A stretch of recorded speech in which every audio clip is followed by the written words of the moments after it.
Hello, lovelies. You are listening to another episode of The Victorious Working Mom with your host, Dr. Neka Ichoku. And we have a guest today, Victorious Working Mom. It's the only Pastor Charity Goodwin. And I know I'm always saying I'm excited, but I am really excited about talking with her about the woman, the pastor, the speaker, the coach, and we definitely got to talk about her brand new book, Get Up. So let me introduce you to Pastor Charity Goodwin. Yay! Hey everybody, great to be here.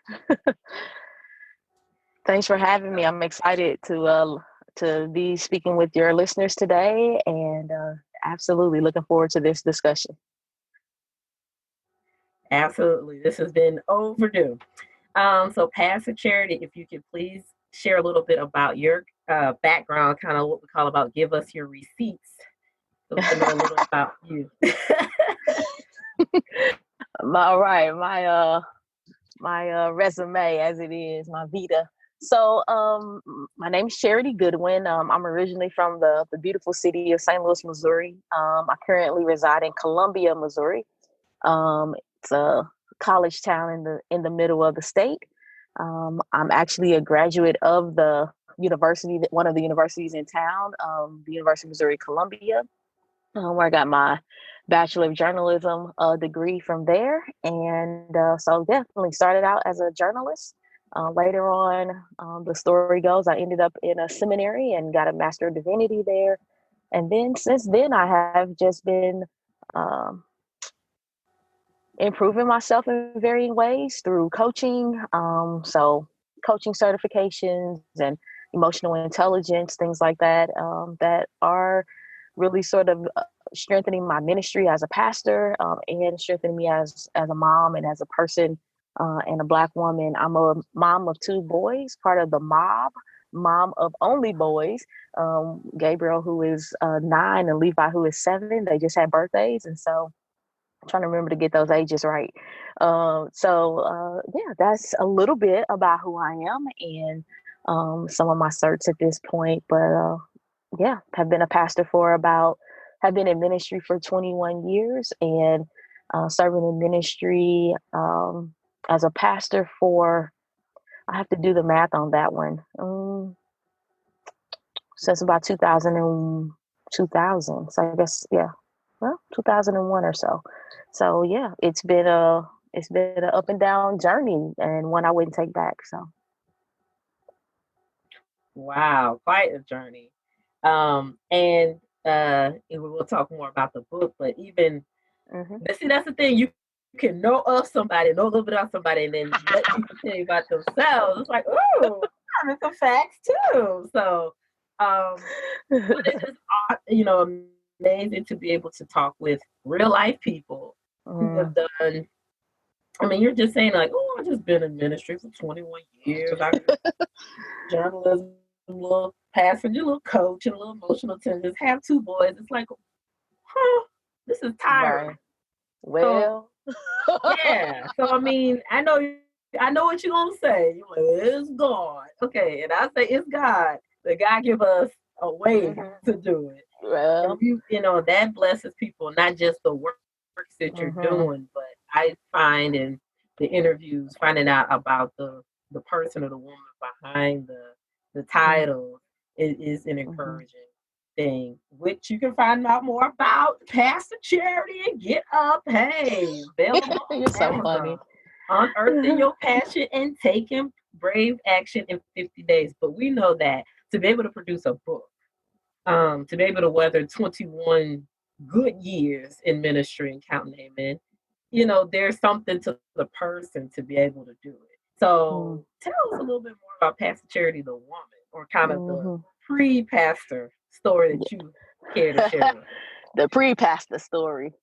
Well, here's what I always tell people: that God is still saving me. That there isn't a place that I have necessarily arrived.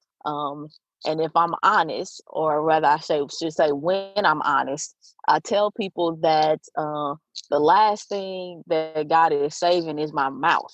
And so I feel like that comes out in the ways that I speak about myself, the ways I continue to work to be less judgmental of not only myself, but others. And then I still got some words that come out when they ain't supposed to. So God is yet saving us all. And I think that is one of the, by being honest about that, I think that's one of the ways that I have been able to connect with folks in real ways, and be a person on the journey with people. I might be a little ahead in one area or another, and then there are other places where I can learn from another. And so, really, in my context, in my ministry context, I serve currently for about the next 6 weeks or so. I'm serving at the Missouri United Methodist Church in Columbia, Missouri. And I lead worship there every week in the city worship movement, which is a new interactive, engaging sort of a coach approach to worship. And that's been amazing to start and to be in ministry with folks who have come from backgrounds, all kinds of backgrounds, denominationally. But sometimes what I'm starting to see is lots of people who have experienced things like church hurt, have had some forms of trauma that have happened either to them, or I often say vicariously. It only takes one person to talk about something that had happened to them. And that shapes and filters, right, colors another person's view of the church at large. But all that, I mean, a little bit more, I guess, about me. I am, I mean, in addition to just being tenacious, I'm a learner at heart. And for me, what it means to learn something is to learn it and to do it, not just know it.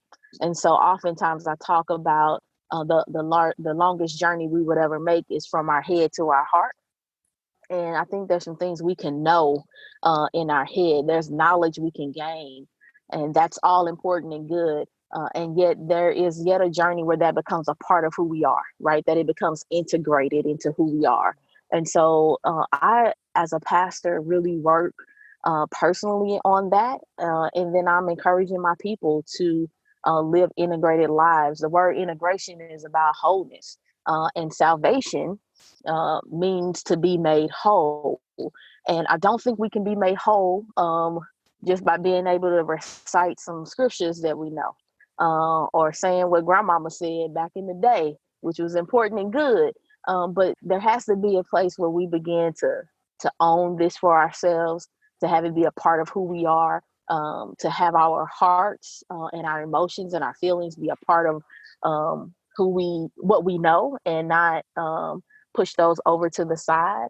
And so those are some things that I work on a regular basis. I can honestly say that the way that I really practice all of this is by being a mom. I have two boys. Gabriel is 9 and he's on the autism spectrum. He has what I call emerging language. Some people say nonverbal. He's not nonverbal. He has words here and there, and he understands. And so there is this receptivity of language. And so he's working to actually express what he knows and understands. And so um, he has taught me a lot about what it means to to be in touch with my own emotions, and then sometimes be able to name emotions for him, which that's a whole other level for him as far as where he is cognitively to understand his emotions. But even helping him to say, well, I'm sad right now, versus just being upset and doing some of the things he might do to express his sadness. And so really being a single mom and a mom of a child on the spectrum, and then having my younger son be a sibling of a brother, it has been every day is a journey.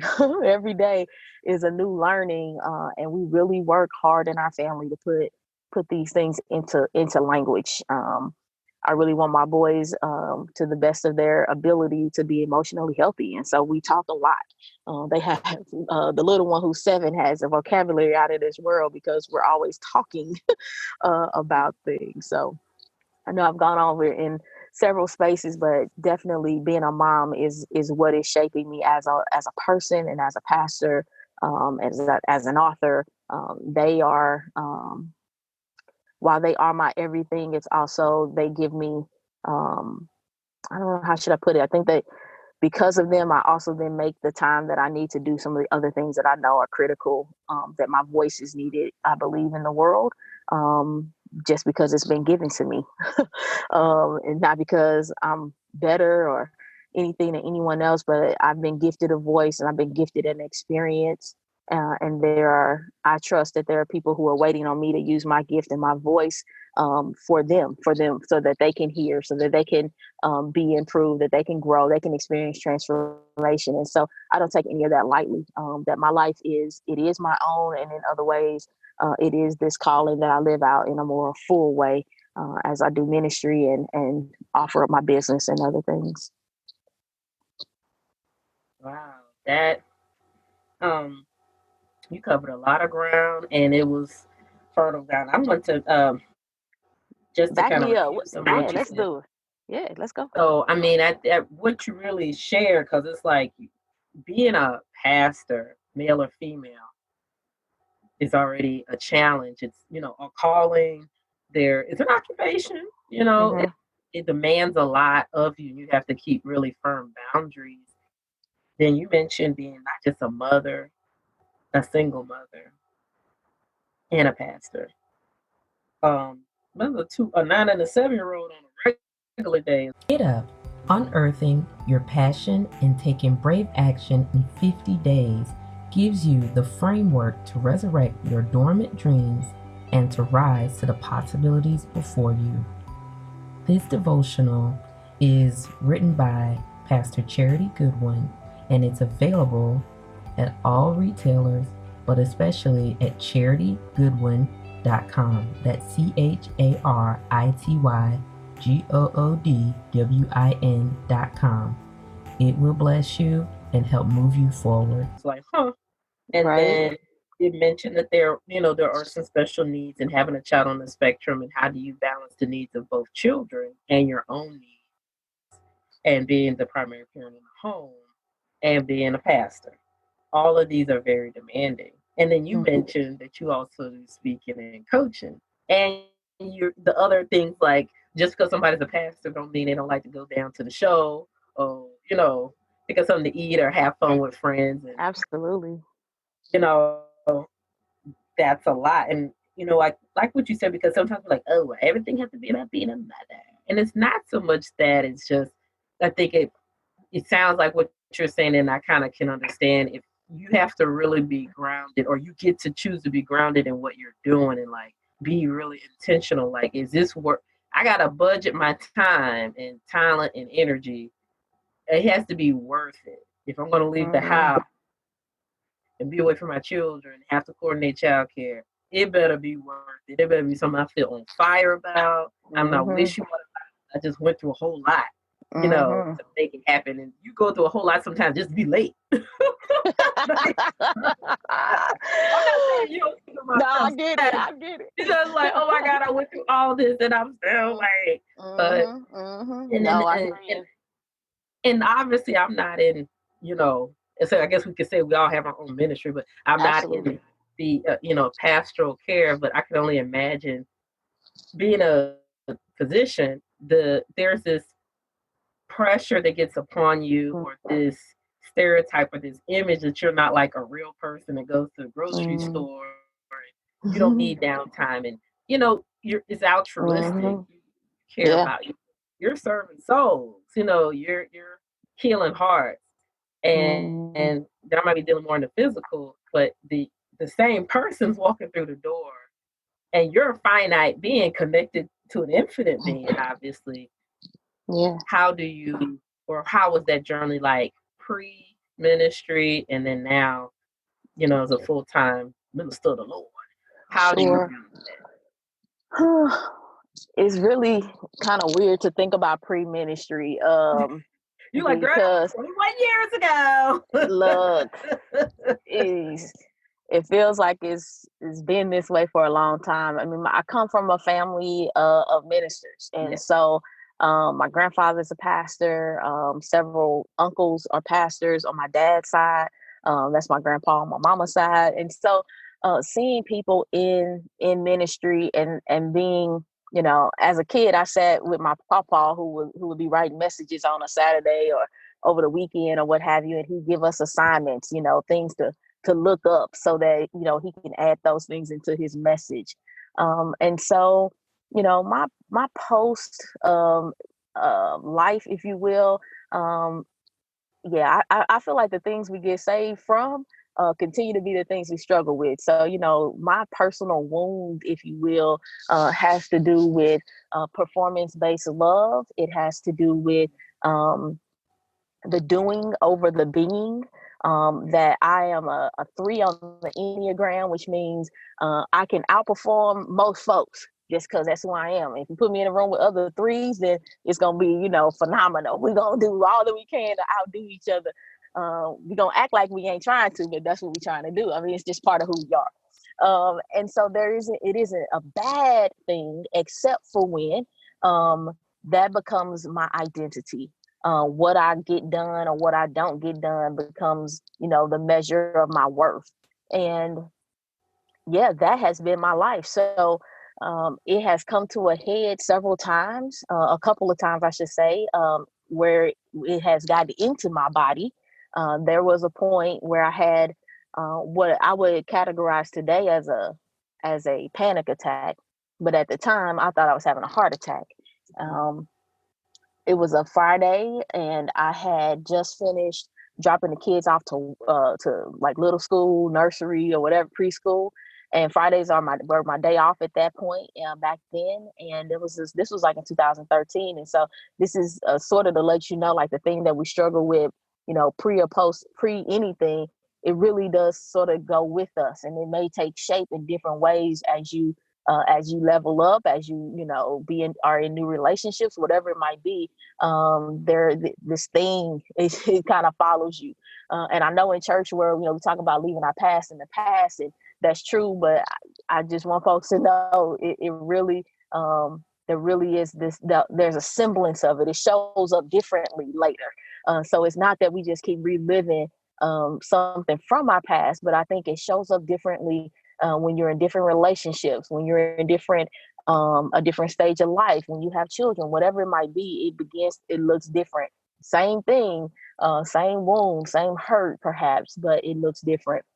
So on this Friday, I was preparing to go do some garage selling, which is one of the things I enjoy, like looking for like antique type things. And so all prepared to do that. And I started getting dressed to actually look decent, to go out into the world versus just dropping the kids off at preschool. And when I got home, I started getting pains in my back. And now I'm a woman who had a doula, so I was like, well, okay, this is something, but I'm guessing it just moved. Thought maybe it was gas or something. And I kept on, getting dressed, getting ready to get out of the house. And this pain just kept coming back with a vengeance. And I remember laying on my red microfiber couch in so much pain and wondering and thinking that if I don't get help, or if I don't call for help, I could actually die on the couch and nobody would know until 5 o'clock when somebody comes home. And so EMT showed up, they, checked me out. They ran all the things that they do, and everything was checking out clear. And I heard one of the EMTs from the back say, well, ma'am, is it possible that you're under any stress? And I told you that God is still saving my mouth. Now, I didn't say this, but I was ready to cuss him out. I'm like, what you mean? Yeah. At that time in 2013, 2014 or so, I was serving 2 churches. The boys were really small. The oldest one had just been diagnosed with autism. My marriage was shaky. We were trying to figure out how to, manage everything. And I think I said I was serving 2 churches. I mean, I had a lot going on, and my way of managing things was not to manage it. Probably over spiritualize it away, and hope that it would go away, just to push it down. And so in the process of thinking that all the stuff that I was really dealing with was really going away, it really was taking up residence in my body.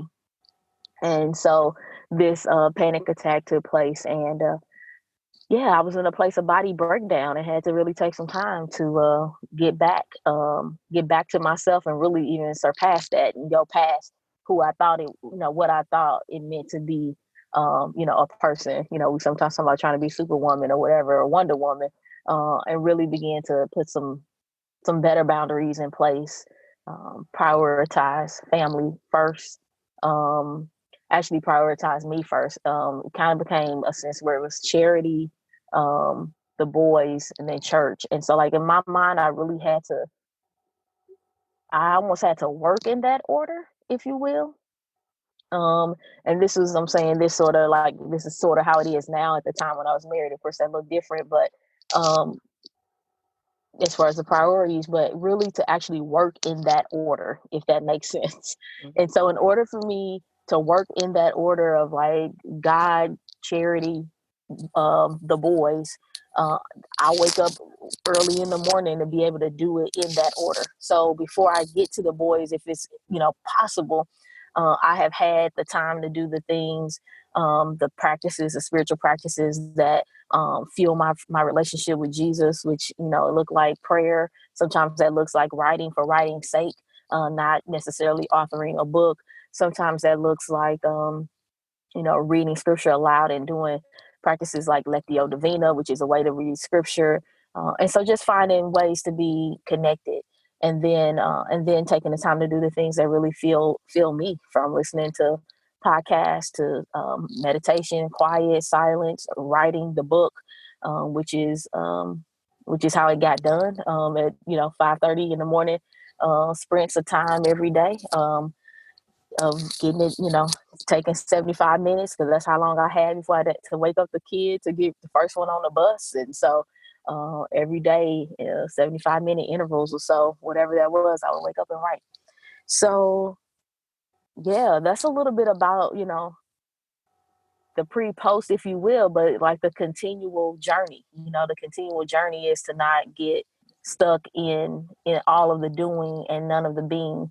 That if I don't do anything else today, if I don't achieve one more thing, I am just as loved and beloved and blessed and worthy as far in the eyes of God, and in the eyes of God, and increasingly so in my own eyes, right? Like continue to own that for myself as well, that if I don't do anything else, I'm okay.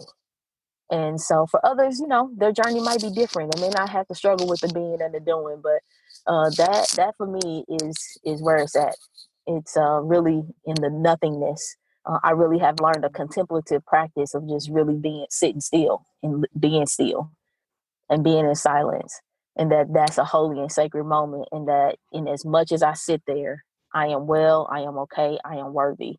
There's nothing I have to do for to breathe, or for my heart to beat, and for God to look at me and say, "This is my daughter whom I am well pleased." And so that's the message. That's one of the messages I think that is throughout my writing, throughout my speaking, throughout my coaching, helping people strike. I wouldn't even call it a balance. I would say for me, it has been about prioritization of being first and then doing. So that my doing is sort of filled with what happens in the being. That it's not filled with, the doing could be filled with, trying to please somebody else, trying to get recognition, ambition, all of that. But if my doing actually comes from just being still and just being present, then for me, it comes from a place of complete worth, of love. Yeah. And I think that it's so poignant and powerful because, especially for the listeners, being a working mother, you feel like you're dancing to everybody else's tune. You're being judged on the performance of your children, being judged on your performance in the workplace, Mm-hmm. and it would present a challenge to just be. And from what I hear, like that sitting in silence and knowing that no matter the outcomes, you're already enough, especially when a lot of the societal pressures and cultural pressures is not good enough, you know. Mm-hmm. And a lot of women already just beat themselves up being a parent, you know, Yep. trying to become a mom, being in a, and you mentioned being a pastor and also having relational challenges. There's so much shame just in society, then shame being in the clergy, then shame. You know, how did you overcome that to say this is what my family structure may not be what I thought it was going to be, but I have peace in it. If you could speak a little bit, especially to the mom that is going through those years ago when you're first finding out that, hey, my beautiful baby boy, there's a challenge there, and this might be an ongoing challenge. So everybody has challenge, but you know what I'm saying, like something significant diagnosis, and you feel alone, or you don't know how to contemplate it. What can you speak to? What Pastor Charity would have needed to hear then, or another mom in a similar situation? Yes. Yeah. It's a great question. So, I mean, to be really clear, so that when I give whatever else is about to come out of my spirit in this very moment, when I found out that Gabriel had autism, and that it was in the diagnosis, it was labeled as severe, because he didn't have a lot of speech at 2 years old. I cried. I grieved, and I continue to grieve in reality. What people don't realize, I think, so two things. One, when you receive this kind of a diagnosis around autism, he's 2 years old. He just goes in and plays some games, and plays or tries to interact with folks. And they're five, a OT, a PT, SLP, all these P's, and the pediatric, whatever her title was, she was there. So all these people just watching your kid interact, and so then you come back a second day, and then the next day or whenever, a week later, and then they give you a diagnosis. So when the developmental pediatrician said, they had kind of known that I was thinking it probably was going to be autism. You can know something, y'all, but until you hear it, it become a whole different reality. So yeah, I was like, okay, it's probably going to be that. So then she told me that. I'm like, okay. And at that point, I was holding it together. Like, okay, I did kind of expect this. I'm going to be all right. Like, I'm thinking to myself, thank you for the information. And, she gave me some packets, and I'm like, okay, we'll start figuring out what we need to figure out next. But what ended up happening in that session is that SLP, OT, all those other people who were present all began to tell me all the deficiencies of my child from their, specialty. Y'all, I could hear it one time, but to sit in a meeting for, an hour and to hear it, four times in very specific ways, I broke down. They was like, we can give you a moment, and I'm like, well, yeah, I need a moment. I remember just sitting there crying. Because I don't know, my entire life was about to be different, and so was his in some ways, and so was my marriages, and so was everything. And so what I want to share with a mom who might be experiencing going through, the space of just loving on your baby. One, they are beautiful, they are beloved, they are gifted, they lack nothing. I see Gabriel as whole and complete. Yes, he has some things to work on, and we continue to, to shore those things up as best we can. But my goal and my prayer for him, as always, and for both of the boys, is for them to live into their full potential. And so he is not a child without potential. He is not a child that is done learning and growing. And so we keep working, and we keep loving and seeing what that looks like for him. And so that's the first thing I would say. And that I think any person with any sort of disability, developmental or otherwise, I believe all of those folks, like my son, are close to the heart of Jesus. I believe that. And, I recently had an aunt who had Down syndrome. She lived in her 70s, and she passed away, and which is unheard of in some ways. And, some of the things that, I was starting to kind of hear were things like, when, like she's going to be whole and better when she gets to heaven. And I get it. I get where we were going with that. But I just choose to flip that on the other side. That, it's through the life of my aunt I got to learn more about who Jesus is and who God is. The kind of love that God exudes for people. I get to see that also through Gabriel every day. And I think that, if we can flip that on its head and say that the people we think don't have it all are really the ones who can show us the most about who God is.